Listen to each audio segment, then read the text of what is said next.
في سؤال برضه كان جاي لنا بيقول سوق العمل للمهندسين في المانيا ولا زي الاول؟ لا، ما اعتقدش ان سوق العمل اتغير. هو ممكن فهمنا لسوق العمل هو اللي ممكن يكون اتغير. زي ما قلنا المانيا عندها عجز في تخصصات كتيره جدا، فاتحه باب الشغل في حاجات كتيره جدا، فاتحه باب الهجره، يعني بتحاول بقدر الامكان توفر عماله ماهره كواليفايد لسوق العمل الالماني.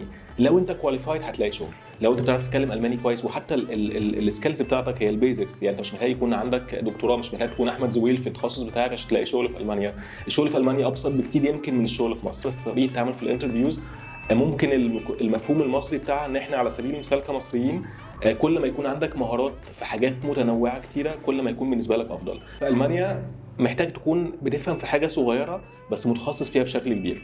فبالتالي لو انت في الانترفيو انت عارف تخصصك رايح فين وعارف الدايركشن اللي انت عايز تشتغل فيه مع اتقانك للغه الالمانيه، اعتقد ده في حد ذاته كافي ان انت تلاقي شغل بشكل بسيط وبشكل سهل جدا. وطبعا ما ننساش اهم حاجه الورق اللي انت هتقدم بيه على الشغل، زي الليفنس او السي في، الكفر ليتر، ده من اهم الورق. هو اصلا ده مدخلك للشغل نفسه لما مش توصل لمرحله الانترفيو. بالظبط.